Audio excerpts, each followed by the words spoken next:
할렐루야. 하나님의 말씀은 고린도전서 7장 10절에서 16절까지 말씀 보도록 하겠습니다. 고린도전서 7장 10절에서 16절까지 말씀, 제가 한 절, 여러분 한 절, 마지막 16절은 같이 읽도록 하겠습니다. 결혼한 자들에게는 내가 명하노니 명하는 자는 내가 아니요 주시라. 여자는 남편에게서 갈라서지 말고 만일 갈라섰으면 그대로 지내든지 다시 그 남편과 화합하든지 하라. 남편도 아내를 버리지 말라. 그 나머지 사람들에게 내가 말하노니 이는 주의 명령이 아니라 만일 어떤 형제에게 믿지 아니하는 아내가 있어 남편과 함께 살기를 좋아하거든 그를 버리지 말며, 어떤 여자에게 믿지 아니하는 남편이 있어 아내와 함께 살기를 좋아하거든 그 남편을 버리지 말라. 믿지 아니하는 남편이 아내로 말미암아 거룩하게 되고 믿지 아니하는 아내가 남편으로 말미암아 거룩하게 되나니 그렇지 아니하면 너희 자녀도 깨끗하지 못하니라. 그러나 이제 거룩하니라. 혹 믿지 아니하는 자가 갈리거든 갈리게 하라. 형제나 자매나 이런 일에 구애될 것이 없느니라. 그러나 하나님 화평 중에서 너희를 부르셨느니라. 같이 읽겠습니다. 아내된 자여 내가 남편을 구원하는지 어찌할 수 있으며 남편된 자여 내가 내 아내를 구원하는지 어찌할 수 있으리요. 아멘. 우리 옆사람 오늘 말씀의 제목은 같이 읽겠습니다. 시작. 이혼에 관한 예수님의 생각. 옆사람과 인사할까요? 귀하십니다. 하십니다. 오늘 우리가 본문을 다 나누지 못할 것 같고요. 또 다음 시간에 또 이어서 오늘 못한 거는 조금 이렇게 나눠보도록 하겠습니다. 바울은 지난 시간에 너희가 쓴 문제에 대하여 말하며 라는 말로 7장을 시작을 했습니다. 고린도 교회 안에는 금욕주의파와 쾌락주의파가 있었는데 이들은 남녀관계의 문제로 인하여 갈등과 대립을 하게 되었고, 결국 성도가 결혼을 하는 것이 옳은지 아니면 독신으로 사는 것이 옳은지에 대한 질문을 바울에게 하게 됩니다. 그리고 그들의 질문에 바울은 이런 사람은 이러하고 저런 사람은 저러하다 하면서 하나님이 부르신 대로 그냥 지내라 이렇게 답을 합니다. 즉 결혼을 하든 독신으로 지내든 이혼을 하든 세상이 규정한 어떤 것에 매이지 말라고 바울이 답을 한 것입니다. 바울이 이렇게 대답하는 이유는 성도가 결혼을 해서 살든 아니면 독신으로 살든 바울은 거기에 관심이 없다는 거예요.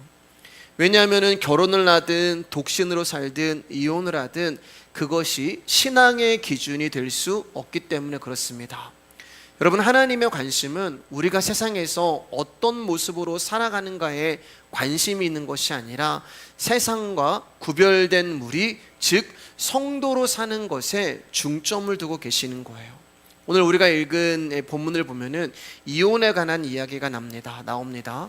아마 고린도 교회가 너희가 쓴 문제에 대하여 말하며 라는 이 질문에 성도의 이혼에 관한 문제도 있었던 것 같아요.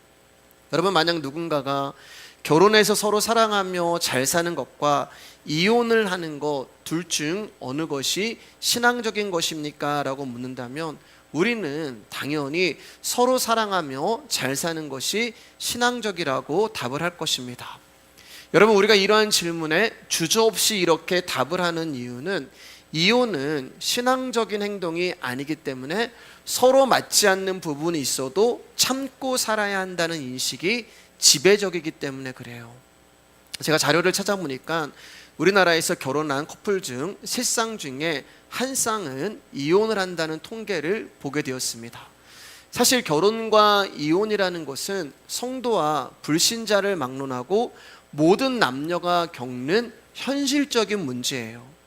물론 결혼하지 않고 독신을 고집하는 사람도 있지만 거의 모든 남녀는 결혼을 하게 되어 있고, 결혼한 사람들 가운데 많은 이들이 끝까지 백년해로하지 못하고 여러 가지 이유로 이혼을 하기도 합니다. 3쌍 중에 한 쌍이 이혼을 한다는 것처럼 일반인들에게는 이혼이 사실 그렇게 심각한 일이 아니에요. 결혼 실패라는 약점을 안게 되고 주위 사람들의 시선을 의식해야 하는 부담도 있을 수 있지만 그런 것들은 스스로 감내하면 되는 것입니다. 그리고 어쩌면 오히려 잘했다라고 하는 여론과 응원도 있습니다. 그러므로 오늘날 이혼은 크게 흠이 되거나 창피한 일이 아니란 말이에요. 근데 문제는 교회 아니란 말입니다. 교회는 하나님 말씀대로 살아가야 되는 공동체예요. 그러므로 성도가 이혼을 하는 것은 하나님이 원하시지 않는다는 사고방식이 교회 안에, 성도 안에 깊이 내재되어 있어요.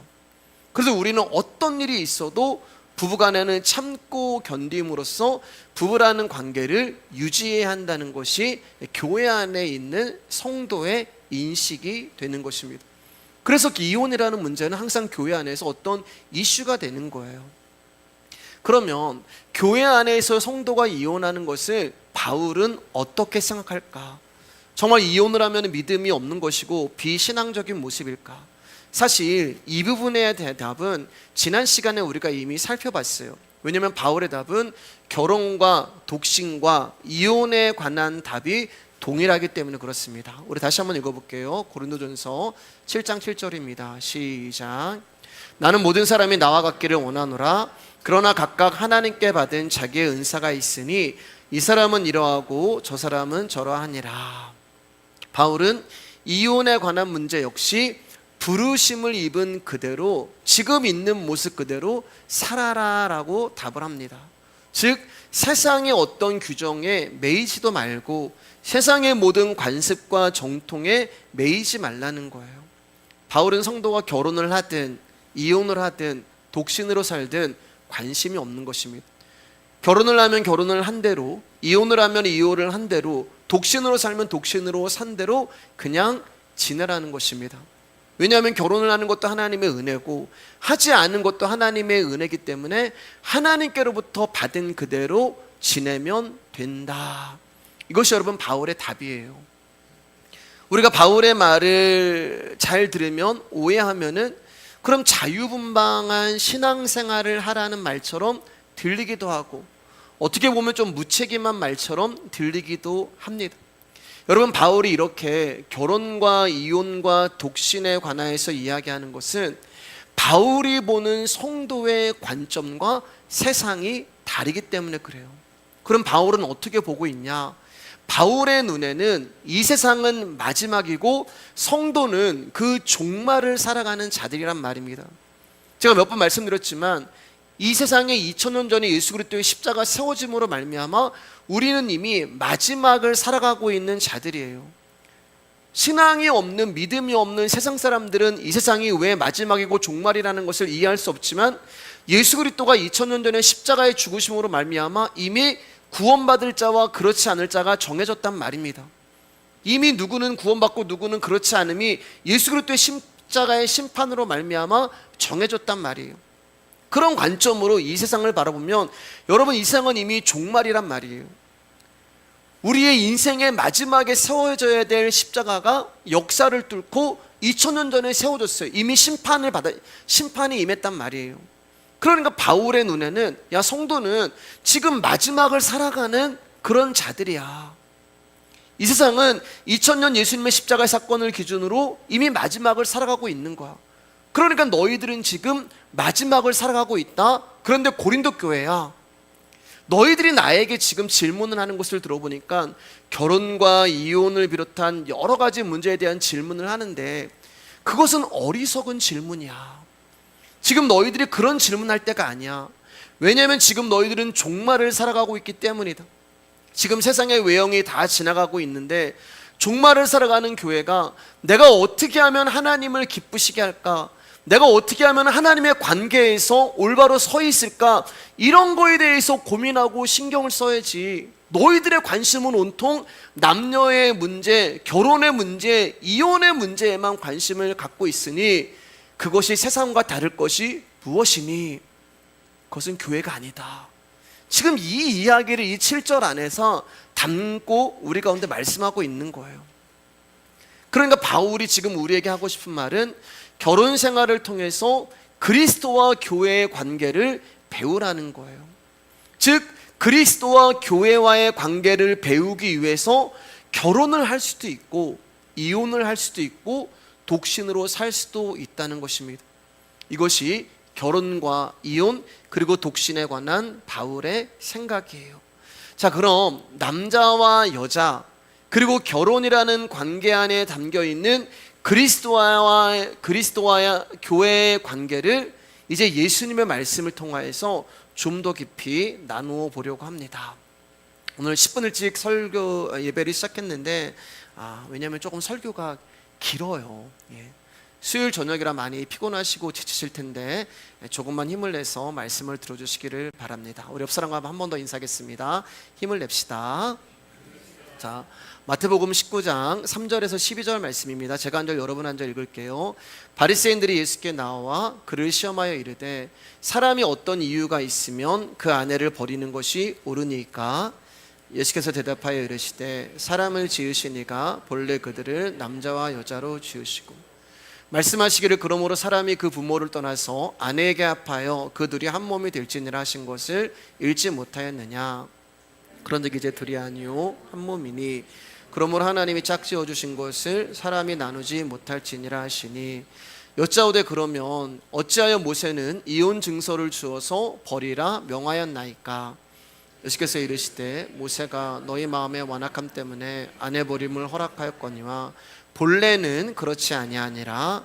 내가 너희에게 말하노니 누구든지 음행한 이유 외에 아내를 버리고 다른 데 장가드는 자는 간음함이니라. 제자들이 이르되 만일 사람이 아내에게 이같이 할진대 장가들지 않는 것이 좋겠나이다. 예수께서 이르시되 사람마다 이 말을 받지 못하고 오직 타고난 자라야 할지니라. 어머니의 태로부터 된 고자도 있고 사람이 만든 고자도 있고 천국을 위하여 스스로 된 고자도 있도다. 이 말을 받을 만한 자는 받을지어다. 오늘 우리가 읽은 마태복음 말씀을 표면적으로 보면은 예수님이 이혼하지 말아라 이렇게 말씀하는 것처럼 들립니다. 하나님이 너희를 짝지어 주셨기 때문에 하나님이 짝지어 주신 것을 사람은 나눌 수 없어. 우리가 이 말씀을 가지고 예수님이 우리에게 이혼하지 말라고 말씀하시는구나 이렇게 우리가 이 말씀을 생각할 수 있지만 여러분 우리가 읽은 마태복음 19장의 내용은 이혼과 전혀 연관이 없는 말씀입니다.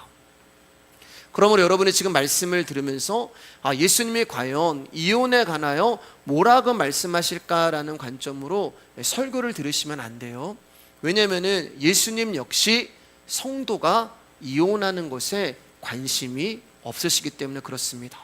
제가 이렇게 얘기하니까 목사님 좀 너무 극단적이다 이렇게 생각할 수 있지만 여러분 그게 바울의 생각이 아니란 말이에요. 바울이 지금 고린도전서 가운데 너희들 지금 하나님의 부르신 대로 그대로 살아라고 하는 그 말씀은 예수님의 가르침을 바울이 다시 고린도 교회 가운데 풀어서 증거하고 있는 것이고 여러분 저 역시 예수 그리스도의 말씀을 여러분 가운데 풀어서 증거하고 있는 거예요. 그래서 결론이 뭐라고요?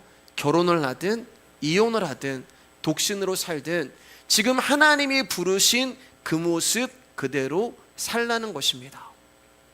성경에서 말하는 결혼의 법칙은 각기 다른 두 몸이 만나 한 몸을 이루는 거예요. 그래서 부부는 한 몸이다 이렇게 말을 하는 거예요. 그런데 여러분 실제로 드러나는 현실은 부부는 각기 다른 두 몸으로 살아갑니다. 왜냐하면 부부가 되어 한 이불을 덮고 사는 관계가 되었다 하여도 어떤 주제에 대하여 생각과 마음과 뜻이 달라요. 여러분 우리 그런 말 잘하잖아요. 진짜 안 맞아. 안 하시나요? 어떻게 하나도 맞는 게 없어. 서로 다르기 때문에 부부라 하여도 갈등이 있고 다툼이 있는 거예요. 그 왜 그러냐? 죄인이기 때문에 그래요. 창세기 2장 23절을 보면 아담의 여자를 보면서 이는 내 뼈 중에 뼈요 살 중에 살이다 이렇게 말을 해요. 여러분 보세요. 죄를 짓기 전에 사람은 한 몸이었어요. 뼈 중에 뼈요 살 중에 살이다. 왜냐하면 여자는 남자의 몸에서 나왔기 때문에 그래요. 그래서 아담이 너는 내 안에서 나왔어. 그래서 너는 나와 하나야. 너는 내 뼈고 너는 내 살이야. 이렇게 이야기를 하는 거죠. 그러나 죄를 지은 인간은 자기 몸의 가치를 위해 사는 인간이 되어 버린 거예요. 그래서 결혼을 하면서 뭐라고요? 저 남자를 이용해서 내가 좀 행복해져야지, 저 여자를 위해 인하여서 내가 좀 행복해져야지, 자기 행복만을 추구하는 존재가 되어버립니다. 그것이 인간의 분리이며 죄의 속성이에요. 자, 그러면 이런 죄의 속성을 가진 인간이 결혼하여 부부가 되었어요. 한 몸이라고 하는 죄직전의 상태로 돌아갈 수 있을까요? 그럴 수 없단 말입니다. 우리는 이미 죄인이기 때문에 이 상태로 돌아갈 수가 없어요.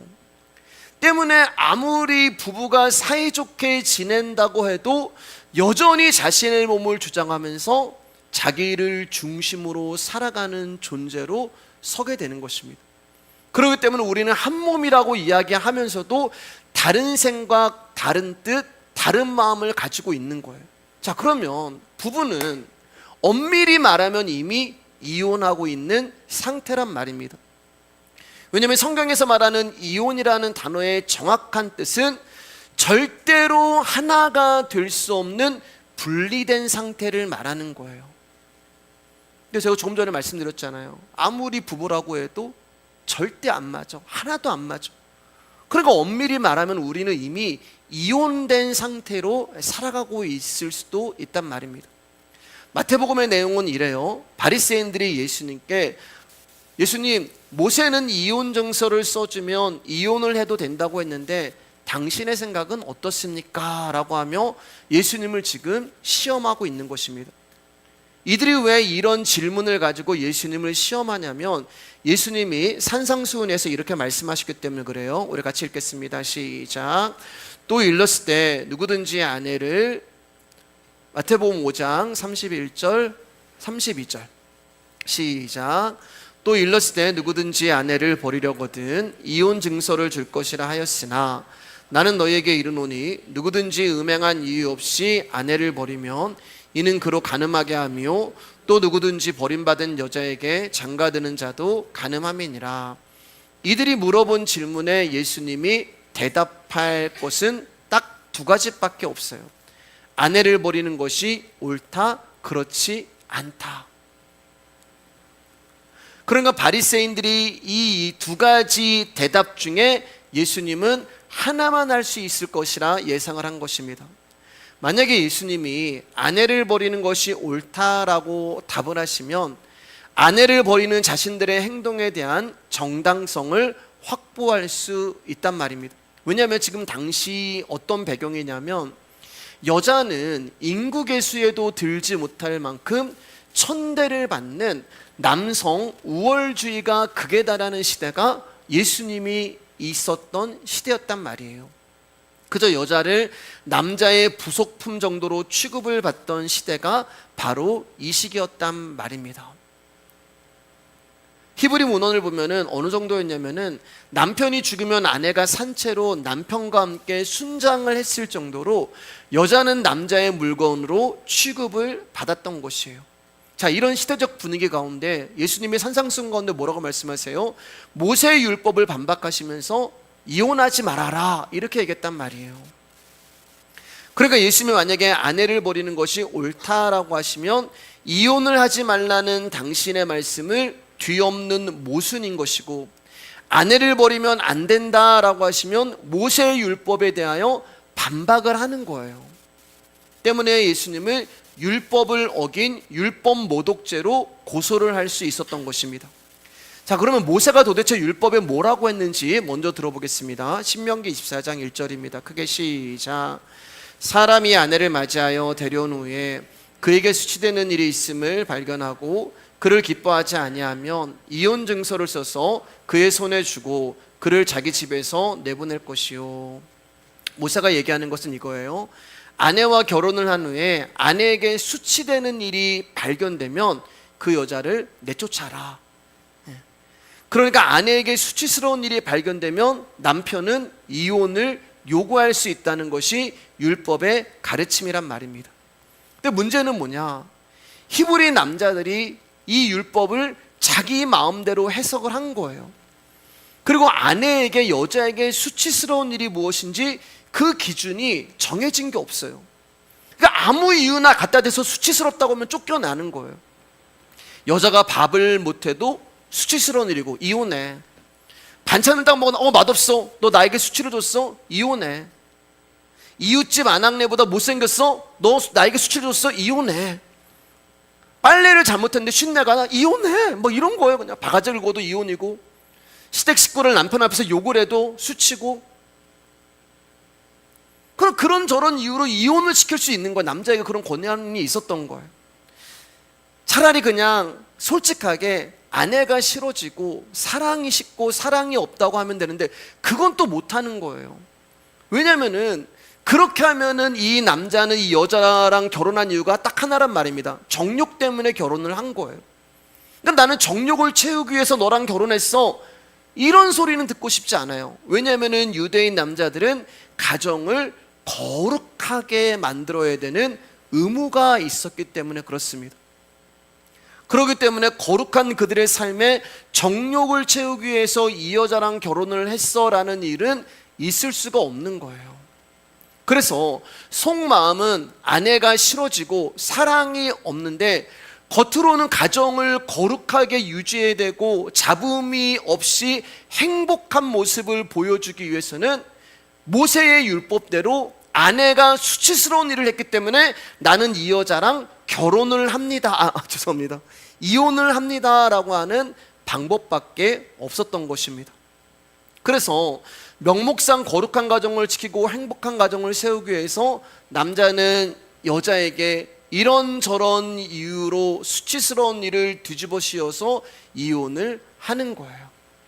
그러니까 아이러니하게 거룩한 삶을 살려고 이혼을 남발하는 것입니다. 그러니까 이들에게 이혼이라는 것은 한 여자에게 만족하지 못하는 남자들의 정욕을 채우는 수단이지 절대 거룩이 아니란 말이에요. 그래서 모세가 뭐라고 얘기하냐면은, 이제 너희들 이혼할 거면 이혼 증서를 이제 써라, 그렇게 얘기를 해요. 그 전까지는 수치스러운 일을 하면은 이혼해도 돼, 이렇게 되니까 뭐 가지가지 이유로 돼가지고 그냥 막 이혼을 하는 거. 이혼하고 딴 여자 살다가 또 마음에 안 들면 이혼하고 딴 여자 살다가. 그러니까 모세가 이제 뭐라고 얘기했냐면은 이혼 증서를 써라. 하도 남자들이 이런 이유 저런 핑계로 이혼을 남발하고 자주 하니까 모세가 함부로 아내를 내어쫓지 못하게 하고 정당한 절차를 밟아서 이혼을 하라고 한 것이 이혼 증서를 쓰고 헤어지라는 거예요. 왜 이혼 증서를 쓰라고 했냐? 너무 쉽게 이혼을 하니까 절차라도 한번 밟아라, 한 번 더 생각해봐, 그 얘기하는 거예요. 오늘날로 말하면 그 가정법원에 가면은 이혼에 대하여 생각할 시간을 몇 주 주잖아요. 4주 후에 뵙겠습니다. 옛날에 그런 이제 드라마 있었잖아요. 그런 것처럼 바로 네가 화가 난다고 이혼을 하지 말고 증서를 쓰면서 어떤 절차를 밟아 보면서 아이들도 좀 생각을 해보면서 한 번 더 생각을 해봐. 이게 이혼 증서를 쓰라고 하는 모세의 율법 안에 담겨있는 의미가 되는 거예요. 자, 신명기 24장 2절 4절입니다. 시작. 그 여자는 그의 집에서 나가서 다른 사람의 아내가 되려니와 그의 둘째 남편도 그를 미워하여 이혼 증서를 써서 그의 손에 주고 그를 자기 집에서 내보냈거나 또는 그를 아내로 맞이한 둘째 남편이 죽었다 하자.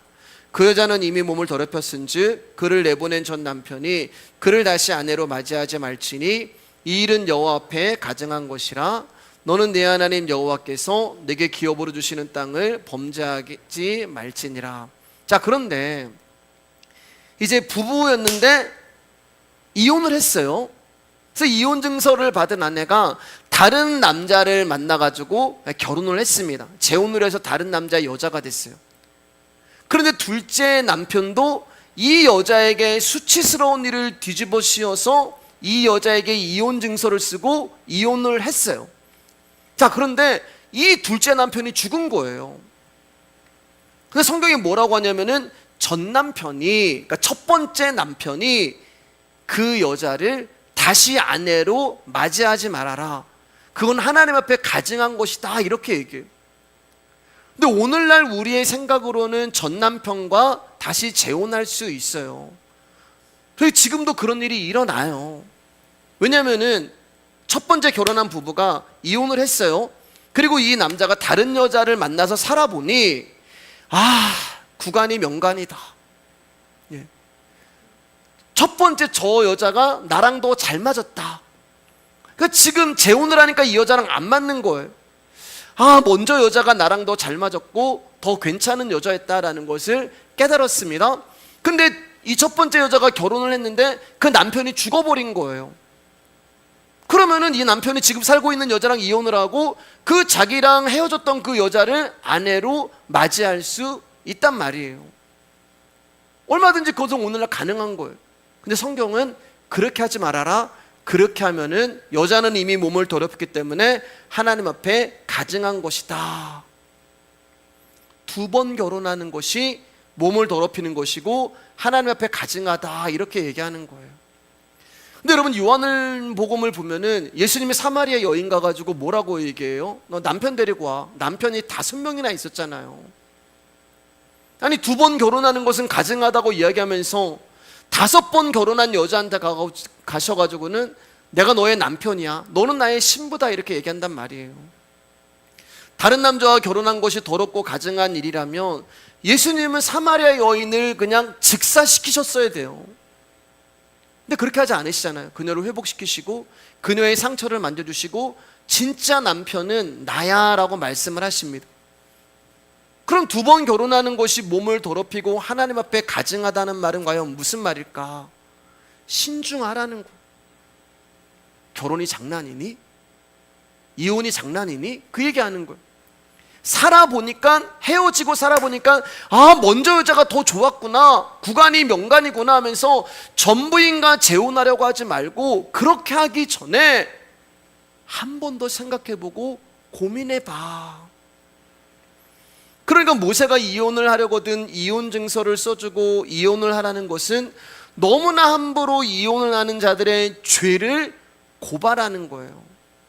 자기의 정욕과 행복만을 위해 율법까지 이용하면서 살아가는 인간의 죄악성을 폭로하는 거지, 이혼해도 괜찮아, 이혼을 합법적으로 승인해 주는 것이 아니란 말입니다.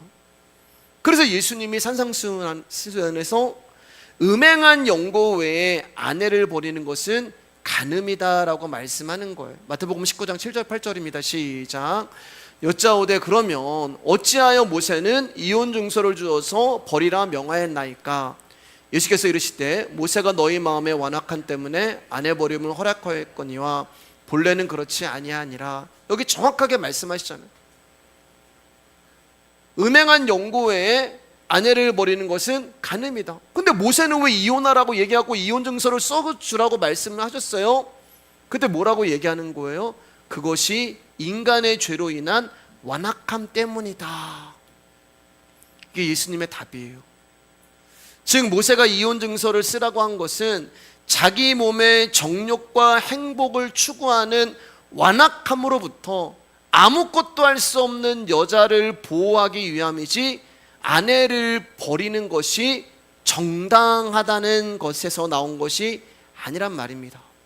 그러면서 이제 예수님이 이렇게 말씀하세요. 마태복음 19장 4절 6절입니다. 시작.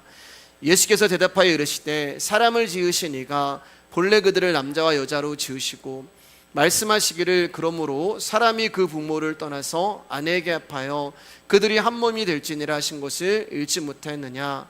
그런즉 이제 둘이 아니요 한 몸이니 그러므로 하나님이 짝지어 주신 것을 사람이 나누지 못할지니라 하시니, 이제 세상에 살아가는 이혼에 관하여 예수님 말씀하시면서 결혼과 이혼과 남자와 여자의 관계에서 예수님이 말씀을 하시는데 그런 것들이 그런데 중요한 게 아니야 라고 이야기하면서 예수님이 뭐라고 말씀하시면은 남자와 여자와 결혼에 관해서 이제 말씀을 하세요.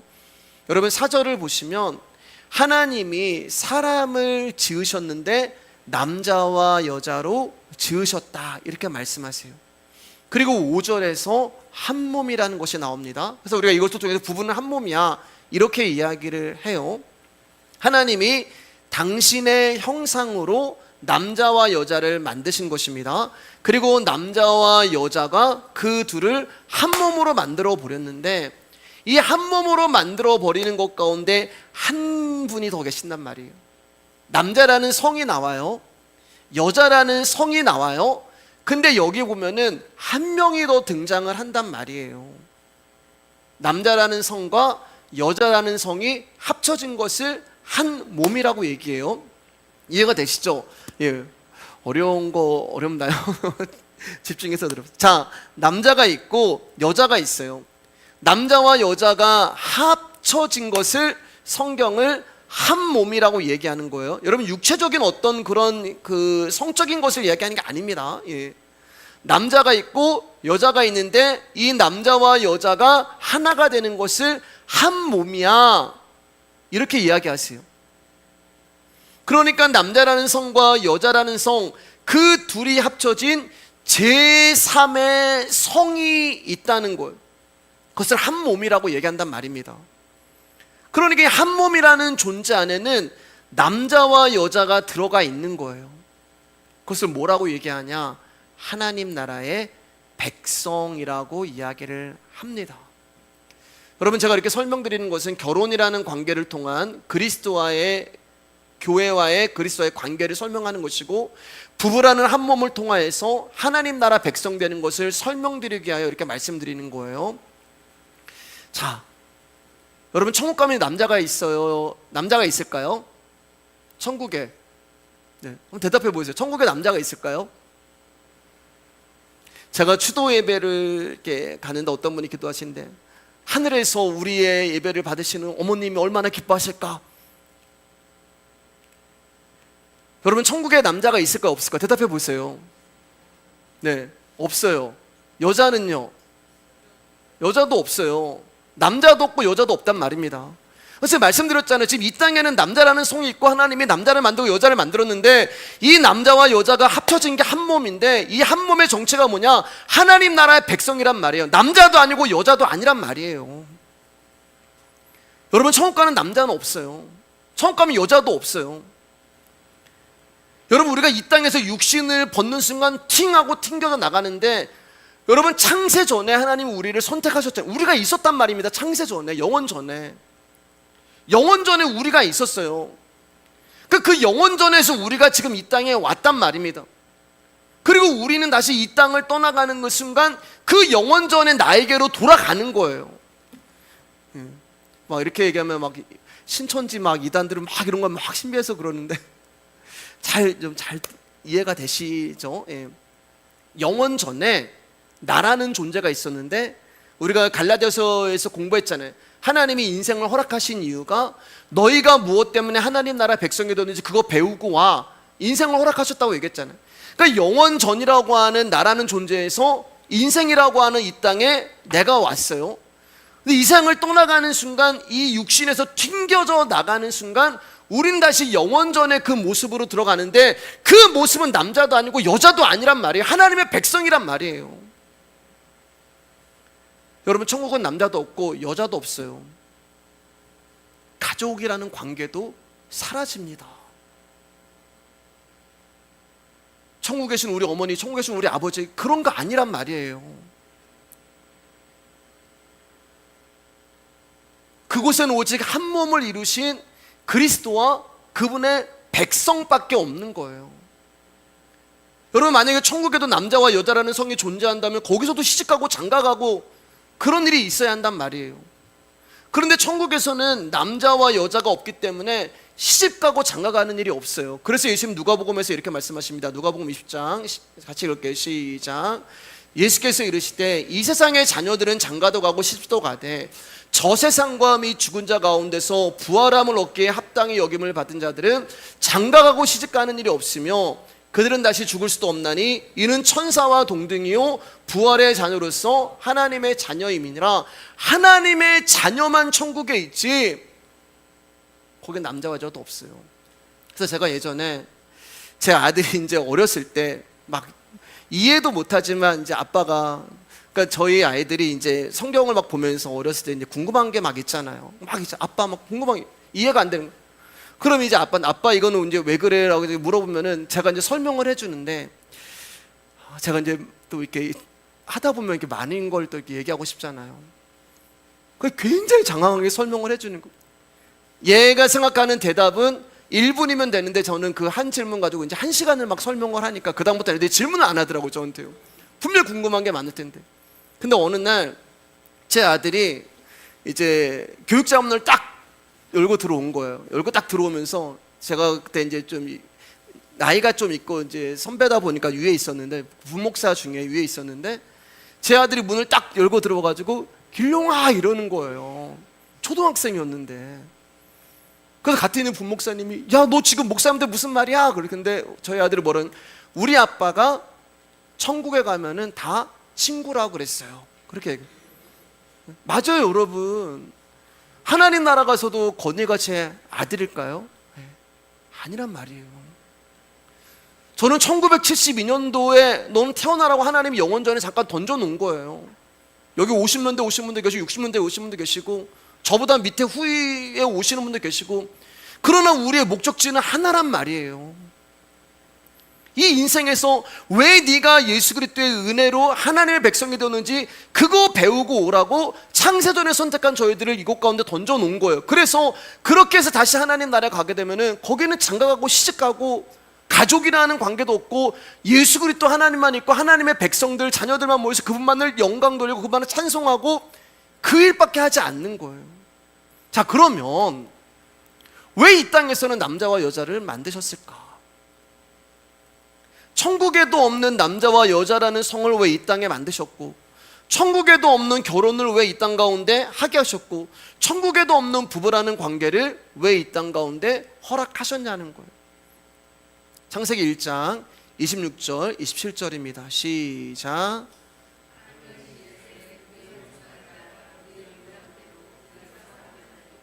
그들로 바다의 물고기와 가축과 온 땅과 땅에 기는 모든 것을 다스리게 하자 하시고, 하나님이 자기 형상 곧 하나님의 형상대로 사람을 창조하시되 남자와 여자를 창조하시고. 자, 이제 집중하세요. 좀 어려울 수 있어요. 26절에는 하나님이 우리의 형상이라고 얘기하면서 복수로 이야기를 하세요. 우리의 형상이라고 표현하세요. 그리고 27절에서는 당신의 형상, 자기 형상이라고 단수로 이야기해요. 여기서는 복수, 우리의 형상, 27절에는 자기 형상, 단수로 이야기를 합니다. 그러니까 지금 하나님을 복수 형상으로 얘기하고 단수로도 얘기하는 거예요. 마태복음 18장 3절 4절입니다. 이해를 돕기 위해서 같이 읽겠습니다. 시작. 이르시되 진실로 너희에게 이르노니 너희가 돌이켜 어린아이들과 같이 되지 아니하면 결탄코 천국에 들어가지 못하리라. 그러므로 누구든지 이 어린아이와 같이 자기를 낮추는 사람이 천국에서 큰 자니라. 3절을 보면 어린아이들이라고 복수로 이야기하시는데 4절을 보면 어린아이라고 단수로 이야기를 해요. 우리 하나 더 볼게요. 창세기 15장 5절입니다 시작. 그를 이끌고 밖으로 나가 이르시되 하늘을 우러러 무뼈를 셀 수 있는 보라. 또 그에게 이르시되 내 자손이 이와 같으리라. 자손을 이야기하는데 하늘의 무별, 무별이라는 것은 셀 수 없는 많은 별이잖아요. 복수로 이야기하시는데 또 내 자손이라고 단수로 이야기하십니다. 하나님의 형상이 복수로 쓰이기도 하고 단수로 쓰이기도 하는 거예요. 좀 어려운 것 같죠? 그런데 통일성이 있어요. 딱 하나예요. 복수로 쓰일 때는 하나님과의 연합을 말씀하는 것이고, 성경의 단수로 쓰일 때는 그 연합이 가리키고 있는 대상을 말씀하는 거예요. 그러니까 이해가 되시나요? 그러니까 하나님은 복수이면서 단수시란 말입니다. 그러니까 복수이면서 단수이신 어떤 존재를 설명하시기 위해서 남자와 여자를 창조하신 거예요. 머리가 좋으신 분들은 그래서 남자와 여자를 창조하시고 그들을 한 몸으로, 남자와 여자 복수인데 하나가 되니까 단수가 되는구나. 그건 50점의 대답이 됩니다. 왜냐하면 아까도 말씀드렸지만 부부라고 해서 하나가 되지 않기 때문에 그래요. 그렇기 때문에 부부는 복수이면서 단수가 되는 존재가 아니에요. 그리고 또 한 가지, 성경에서 말하는 연합은 사람의 연합을 말하지 않아요. 성경에서 말하는 연합은 신과의 연합을 말하는 것입니다. 그러면 복수이면서 단수인 하나님을 이 땅에서 보여줄 수 있는 존재가 과연 무엇이고, 남자와 여자라는 한 몸 부부관계를 통하여 우리 가운데 말씀하시고자 하시는 하나님의 비밀이 무엇일까? 조금 더 형상과 모양에 관한 말씀을 나누고 이제 거기에 대해서 나눠볼게요. 형상과 모양이라는 단어는 말씀드렸듯이 다 아시겠지만 형상이라고 하는 말은 그림자라는 뜻이에요. 그릇이라는 뜻입니다. 그릇, 형상, 그릇이에요. 뭔가를 담아야 돼요. 그 포도가 담기면 저거는 포도를 담은 그릇, 금을 담으면은 저거는 금을 담은 그릇 이렇게 되는 거예요. 그래서 먼저 형상으로 만드시는 거예요. 형상으로. 우리의 형상을 따라 이렇게 말씀하잖아요. 그러니까 하나님이 저와 여러분들을 우리의 형상, 그릇으로 먼저 만드셨어요. 그러면 우리를 그릇으로 만들었다면은 우리라고 하는 그릇 안에 무언가를 담으시기 위해서 저와 여러분들을 그릇으로 만들었단 말입니다. 그리고 이제 모양이 나와요. 우리의 형상과 모양을 따라. 이 모양이 누구냐? 바로 우리 안에 담기는 예수 그리스도를 말하는 거예요. 그래서 아담을 첫 번째 아담의 형상으로 만들었고, 그리고 예수님을 모양 마지막 아담으로 만드셔서 그 모양이신 예수님이 아담 가운데 오셔서 그릇에 담기는 것을 연합이라고 이야기하는 거예요. 그래서 제가 설교할 때마다 예수님 우리 안으로 찾아오십니다, 그렇게 많이 말씀드리잖아요. 예수님 우리 안으로 들어오십니다. 예수님 우리 안에 찾아오십니다. 왜? 우리가 그릇으로 만들어졌거든요. 그분을 담을 수 있는 그릇으로 하나님은 우리를 만드셨고, 우리 안으로 그 예수 그리스도가 찾아오심으로 말미암아 형상과 모양이 돼가지고 연합이 되는 거란 말이에요. 예수님은 근데 뭐냐? 씨예요. 씨. 말씀이라는 씨를 가진 예수님이에요. 우리는 그 씨를 받는 여자예요. 성경에서 말하는 남자는 예수님 한 분밖에 없어요. 예. 왜냐하면 남자가 씨를 가지고 있잖아요. 그리고 자손을 낳잖아요, 여러분. 그러니까 예수님, 성경에서 말하는 남자는 예수님밖에 없고, 그럼 여자는 누구냐? 우리를 말하는, 하나님 택한 우리를. 그래서 우리를 신부라고 얘기하고 예수님은 신랑. 그러니까 씨를 가진 예수님이 우리를 찾아오셔서 그 씨를 주셔서 우리가 하나님 나라의 백성이 된단 말입니다. 이해가 되시죠? 이게 늘 못 드리는 말씀이기 때문에 말이 나온 김에 로마서 1장을 보면 이제 예수님께서 막 그 바울이 죄에 대해서 쭉 설명한단 말입니다. 22가지 이제 죄가 나와요. 로마서 1장을 읽어보세요. 근데 거기 동성애에 대해서 비중을 많이 다루어요. 동성애는 뭐냐? 여자가 여자를 사랑하고 남자가 남자를 사랑하는 것이 동성애예요. 그것을 죄라고 얘기해요. 자, 그런데 조금 전에 성경에서 말하는 남자는 씨를 가진 예수님밖에 없다고 말씀을 드렸어요. 그리고 나머지는 전부 여자예요. 여자. 저도 여자고, 성경에서 말할 때 여러분도 여자예요. 예수님만이 신랑이고 우리는 다 신부란 말입니다. 그럼 여자가 여자를 사랑하고 남자가 남자를 사랑한다는 말이 누구인가? 저와 여러분들이 예수님을 사랑하지 아니하고 다른 것을 사랑하면, 특히 그 다른 것이 뭐예요? 나예요. 여러분, 우리는 이 세상에서 나를 사랑하잖아요. 우리는 신랑 대신 그 남자만을 사랑해야 되는데 나는 나를 더 사랑해. 내가 나를 사랑하는 거, 여자가 여자를 사랑하는 거, 그게 동성애란 말이에요. 자꾸만 우리가 이 관점을 그렇게 하니까 이제 그런 육체적인 그런 걸로 보는데, 아니에요. 엄밀히 말하면 우리를 말하는 거예요. 그러니까 하나님께로 향해야 하는 사랑이 죄로 말미암아 빗나가갔는데, 그 사랑이 어디로 갔냐? 나를 향해서 간, 내가 나를 사랑해. 그게 동성이란 말입니다. 그러니까 이것을 알게 되면은, 주님, 그렇군요.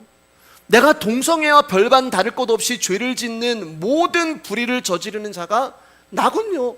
저 사람이나 나나. 하나님 앞에 다를 게 없는 죄인이군요. 하나님 저를 불쌍히 여겨주지 않으시면 저걸 죽을 수밖에 없습니다라는 것을 깨닫게 되는 것.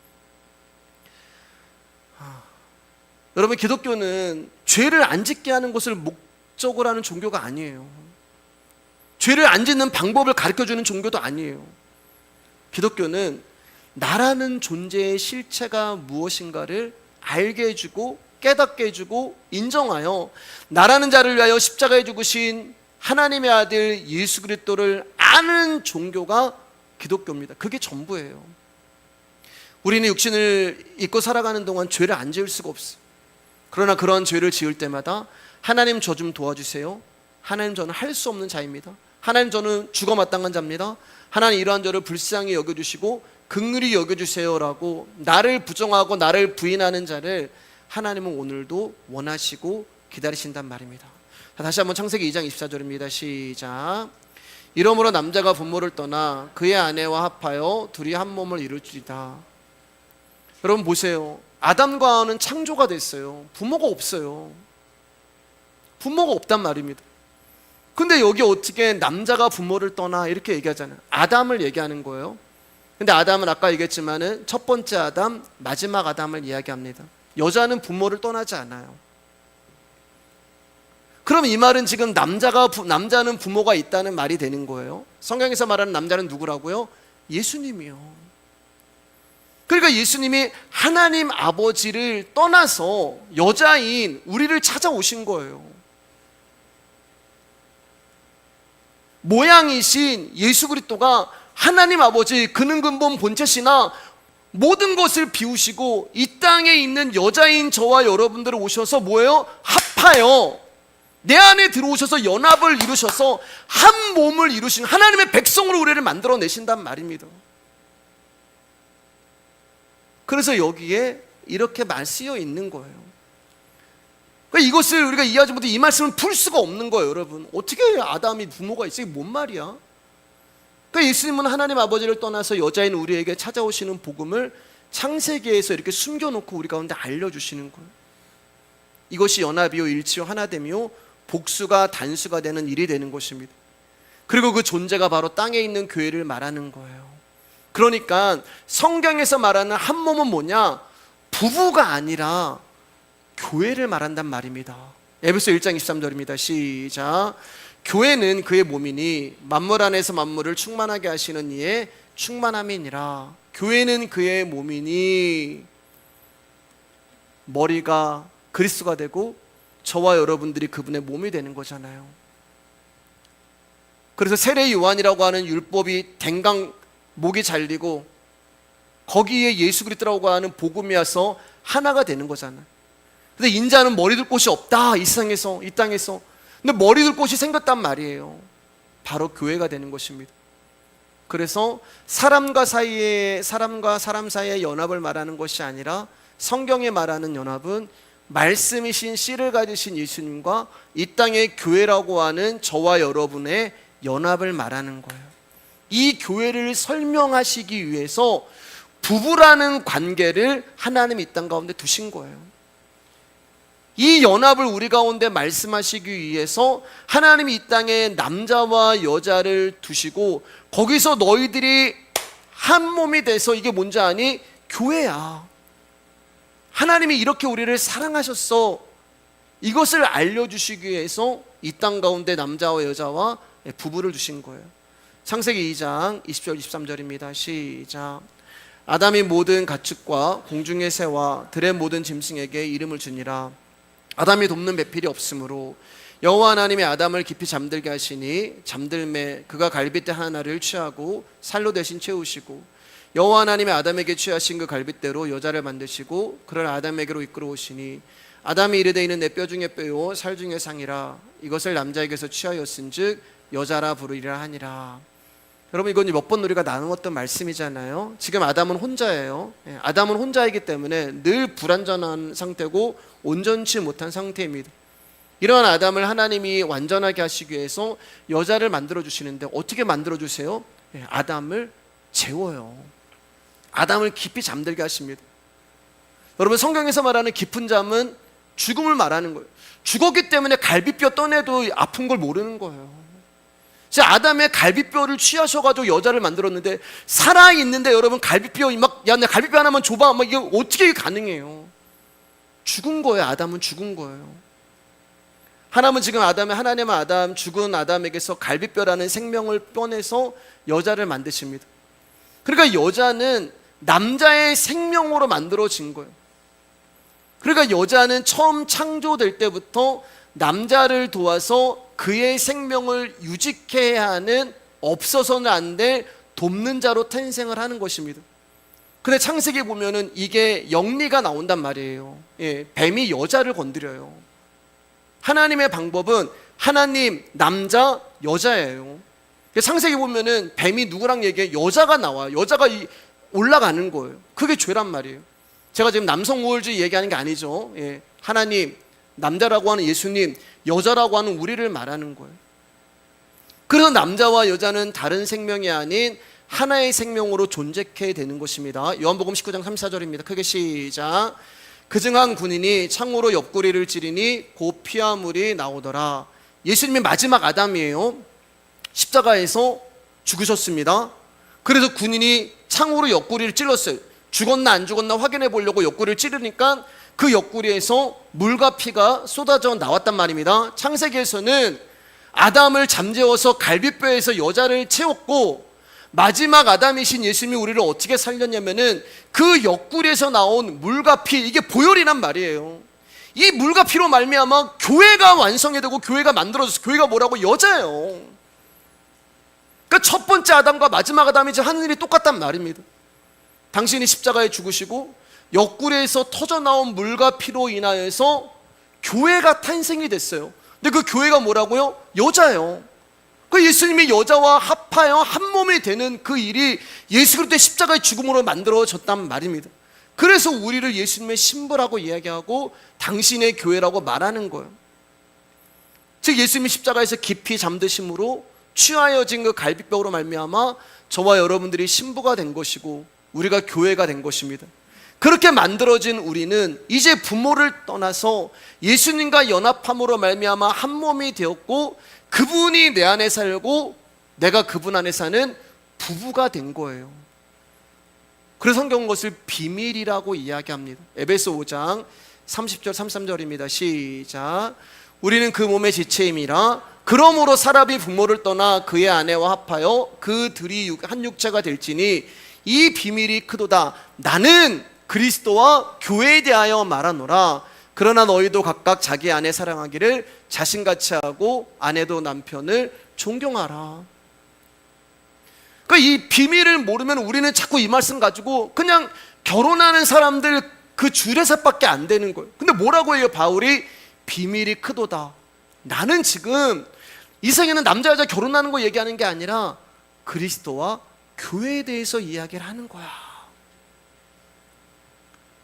근데 너희들이 이것을 어디서 배워? 결혼한 부부에서 배우란 말입니다. 예.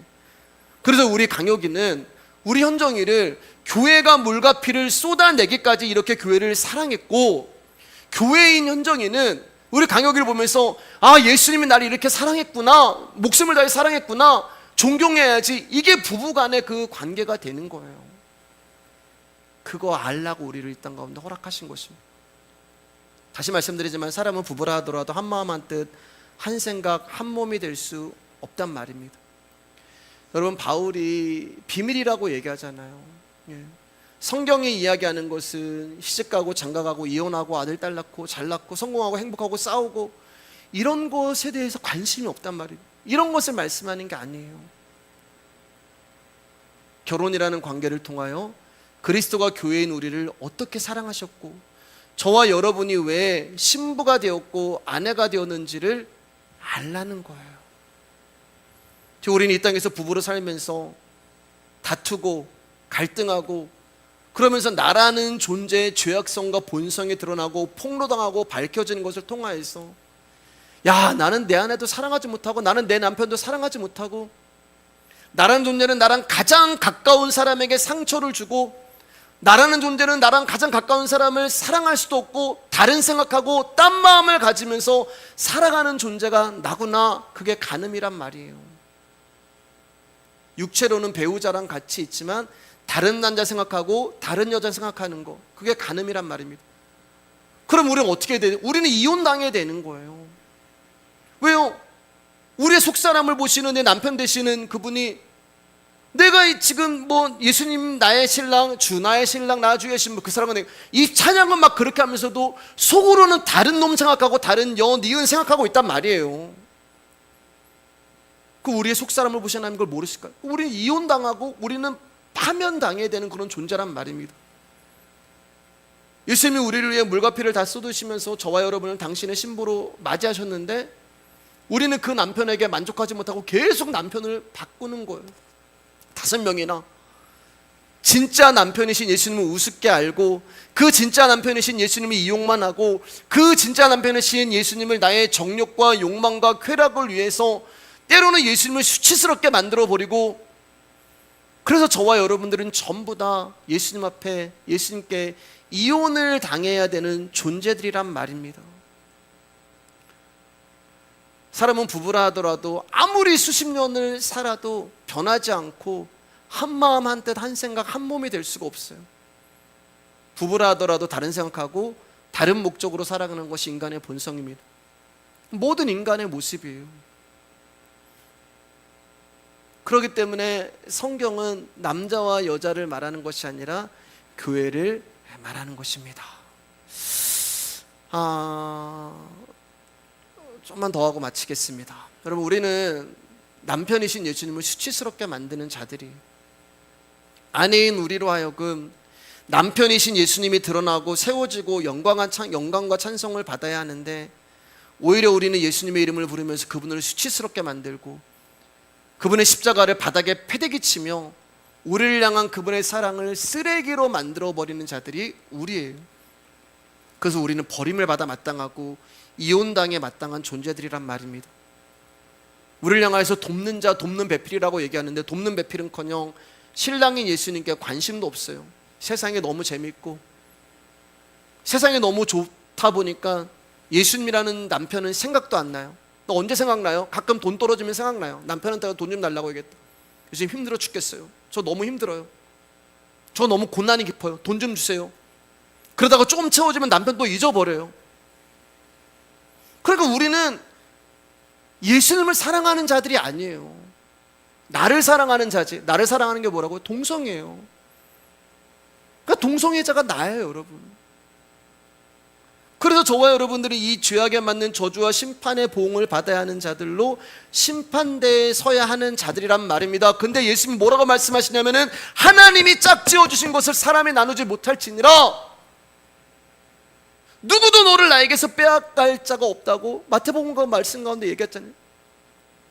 남자 여자는 너는 이혼하지만 그 얘기가 아니라 예수님과 교회인 우리를 향해서 말해. 너는 나랑 헤어질 수가 없어. 나는 너를 버리지 못해. 네가 동성애 죄를 짓고, 네가 나를 이용하고, 네가 나에게 수치를 주고, 네가 다른 남자와 음행하고 간음을 해도 너는 내 아내고 너는 내 신부야.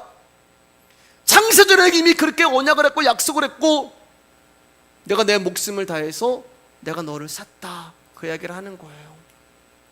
여러분, 전에 한번 제가 호세아의 이야기를 들려드린 적이 있는데 한 번만 더 들어주시면 좋겠습니다. 호세아 이야기하면서 말씀 마치겠습니다.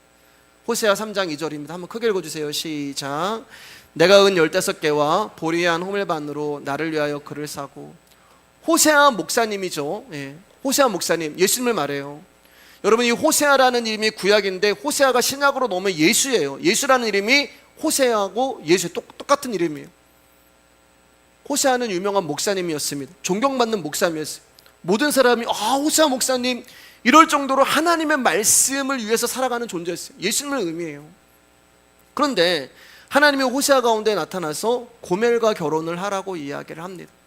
여러분, 고멜은 유명한 창녀였어요. 그런 창녀가 호세아와 결혼을 하게 됩니다. 그런데 고멜은 호세아와 결혼을 했음에도 불구하고 자기 몸에 배어있는 음행과 욕정, 자기 마음에 배어있는 음행과 욕정을 버리지 못하고 금방 다른 남자를 그리워하고 찾게 됩니다. 결혼한 부부가 하나가 되기 위하여 애쓰기보다는 다른 곳에 있는 다른 사람에게 마음을 주는 거예요. 그게 간음이라고 말씀드렸어요. 고멜은 결국 호세아 한 명으로 만족하지 못하고 집을 나갑니다. 몸에 배어 있어요. 이미 마음에 배어 있어요. 욕정과 정욕이 배어 있어요. 그러니까 남자 하나로 만족하지 못하는 거예요. 집을 나갑니다. 이 남자 만나고 저 남자 만나고, 그리고 집에 들어오고, 그러다 보니까 어떤 일이 생겨요? 다른 남자의 아이까지 임신을 해서 온 거예요. 그러면서 호세아, 당신의 애기입니다. 호세아 목사님이 다 알면서도 속아주는 거예요. 그래, 내 아들이구나, 내 아들이구나. 호세아는 이 모든 것을 알고 있었어요. 호세아는 고멜의 배신감에 분노하고 비참함을 느꼈을 거예요. 그럼에도 불구하고 호세아는 고멜이 바람을 피고 있는 그 남자 집에 가서 쌀 뚜껑을 열어보니까 쌀이 없네. 쌀 갖다 부어주고, 자기 두고 나갔을 때는 바람 피우고 간음하고 있는 여자가 돈이 없냐고 돈 주고 오고, 고멜은 그때마다 이 쌀과 돈이 자기가 지금 바람피고 있는 애인이 준 걸로 착각을 한 거예요. 그런 삶을 살아가요. 어느 정도의 시간이 흘렀는지 정확히 알 수 없지만 아주 오랜 시간을 고멜은 호세아를 버리고 이 남자 만나고 저 남자 만나면서 오직 자신의 욕정과 정욕과 쾌락만을 위해서 살았습니다. 그 남자들은 내가 원하는 걸 다 해줬어요. 그 남자들은 내가 원하는 만족을 다 줄 수 있다고 생각을 했어요. 젊었을 때. 그러나 영원할 것 같았던 젊음도 끝이 나고 내 옆에서 나를 떠나지 않을 것 같았던 애인들이 한 명씩 한 명씩 나를 떠나갑니다. 고멜은 이제 오갈 데 없는 신세가 되었어요. 다 늙어가지고 쭈글쭈글한 그런 여자를 찾는 남자는 없었어요. 그래서 결국 고멜이 간 데는 노예시장밖에 없었습니다. 노예시장에서 아무도 자기를 사가지 아니하는 그 노예시장에서 죽음만을 기다리는 처량한 몰골이 되었습니다. 그런데 어느 날 하나님이 호세아 가운데 말씀을 하시는 거예요. 가서 노예시장 가서 고멜을 사와라. 출애굽기 21장 32절입니다. 시작. 소가 만일 남종이나 여종을 받으면 소인자가 은 30세겔을 그의 상전에게 줄 것이요 소는 돌로 쳐서 죽일지니라. 당시 이스라엘에서 종을 사오기 위해서는 은 30냥이 필요했어요. 이것을 속전이라고 이야기를 합니다. 자, 은 30냥 뭐가 생각이 나요, 여러분? 가룟 유다가 예수님 팔아먹고 받은 돈이 은 30냥이에요. 자, 호세아는 은 30냥을 만들기 위해서 은 15냥과 보리 한 호멜반을 싣고 노예시장을 찾아가요. 그런데 이 보리 한 호멜반이 은 15냥이란 말이에요. 합치면 은 30냥이 되는 거예요. 민수기 5장 13절 15절입니다. 시작. 한 남자가 그 여자와 동침하였으나 그의 남편의 눈에 숨겨 드러나지 아니하였고 그 여자의 더러워진 일에 증인도 없고 그가 잡히지도 아니하였어도 그 남편이 의심이 생겨 그 아내를 의심하였는데 그의 아내가 더럽혀지거나 또는 그 남편이 의심이 생겨 그 아내를 의심하였으나 그 아내가 더럽혀지지 아니하였든지 그의 아내를 데리고 제사장에로 가서 그를 위하여 보릿가루 10분의 1 에바를 헌물로 드리되 그것에 기름도 붓지 말고 유향도 두지 말라. 이는 의심의 소재요 죄악을 기억나게 하는 기억의 소재라. 고멜의 아내의 간음죄를 사하기 위해서 소재로 드리는 것이 보리였단 말이에요. 그러니까 보리 한 호멜반은 오늘날로 말하면은 350리터의 무게가 되는 거예요. 어마어마한 무게예요, 여러분. 어마어마한 무게를 지금 호세아가 가지고 고멜을 사러 갑니다. 여러분, 이 무게가 예수님이 우리를 위해서 지신 십자가의 무거움이란 말입니다. 예수님이 십자가의 그 무거움을 메고 우리를 은 30냥에 구원하기 위해서 찾아오신 거예요. 이미 호세아 가운데 가룟 유다가 은 30냥 팔아먹은 그 이야기가 다 숨어 있는 거예요. 그리고 호세아가 갑니다. 고멜 찾아갔어요. 홀딱 벗고 있어요, 고멜이요. 쭈글쭈글해져가지고 누가 날 사가? 홀딱 벗은 모습으로 있는데 자기가 팔리기만을 기다리고 있는데 아무도 자기를 사가는 사람이 없으니까 모든 것을 포기하고 죽기만을 기다리고 있었어요. 고멜에게는 두 가지 길밖에 없었어요. 노예를 팔려가든지 죽든지. 나 같은 늙은 것을 누가 사가겠어? 나같이 힘없고 아무것도 할 수 없는 사람을 누가 사가겠어? 여기저기서 노예들은 막 값이 매겨집니다. 그러나 고멜을 사는 사람이 한 명도 없어요. 다 늙어 빠진 창녀를 누가 사겠어요? 그렇게 바닥만 보고 있는데 자기 앞에 은 15냥이 뚝 떨어지고 자기 앞에 보리 한 오멜반이 뚝 떨어지는 거예요. 은 30냥이 떨어집니다. 누가 나를 이렇게 비싼 값에 사라고 고개를 딱 들어보니까 호세아가 비단 옷을 입고 고멜 앞에 서 있는 거예요. 그리고 고멜을 향해서 이렇게 얘기합니다. 호세아 3장 3절입니다. 시작. 그의 이르기를 너는 많은 날 동안 나와 함께 지내고 음행하지 말며 다른 남자를 따르지 말라. 나도 내게 그리하라 하였느라. 여러분, 어디서 많이 들어본 말씀 같지 않으세요? 요한복음 8장 보면 가늠한 여인이 현장에서 잡혀왔는데 예수님이 뭐라고 말씀하셨어요? 나도 너를 정죄하지 않으니 너 이제 죄짓지 마. 너 이제 나를 떠나지 마. 너 이제 나 말고 다른 남자 쫓지 마. 여러분, 예수라고 하는 이름의 뜻은 자기 백성을 그 죄에서 구원할 자라는 뜻이잖아요. 자기 백성이기 때문에 예수님이 은 30냥에 고멜인 저와 여러분들을 샀단 말이에요. 사랑하는 여러분, 우리가 고멜이에요. 우리는 남편이신 호세아 되시는 예수 그리스도를 두고 이 남자 저 남자 만나면서 간음하고 음행한 고멜이 맞아요. 근데 이러한 나를 하나님이 아내로 다시 삼아주시는 거예요. 왜? 하나님이 짝지어 주신 것을, 창세전에 너는 내 신부라고 했던 것을 사람이 나눌 수 없느니라, 그 언약을 지키시기 위해서. 여러분, 이 은혜를 안다면 우리가 하나님 앞에서 뭘 요구할 수가 있겠어요? 이런 내가 구원을 받았는데 무슨 기도가 필요해요? 무슨 요구가 더 필요해요? 진짜 남편이신 그분은, 이 세상에 있는 남자들은 마음에 안 들고 사랑이 식고 그러면 이혼 정서 써가지고 이혼해 이러면 끝이었어요. 그런데 진짜 남편이신 예수님은 우리에게 이혼 증서를 써주실 수가 없는 거예요.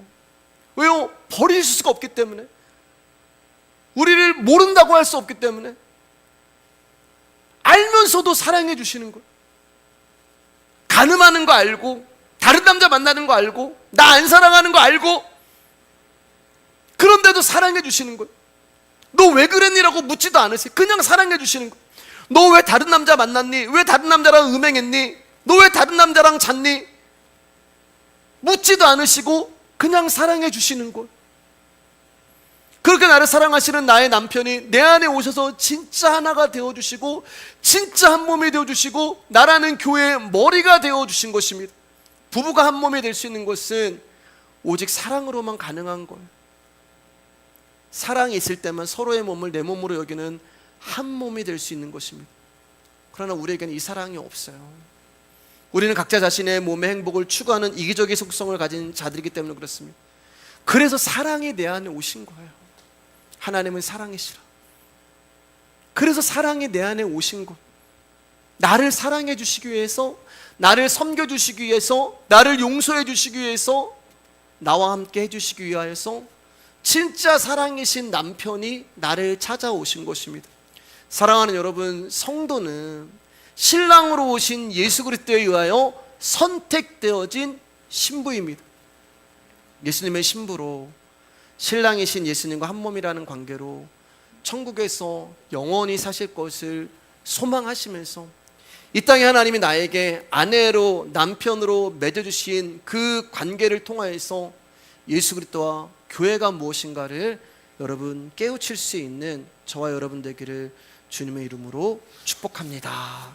오늘은 여기까지 하겠습니다.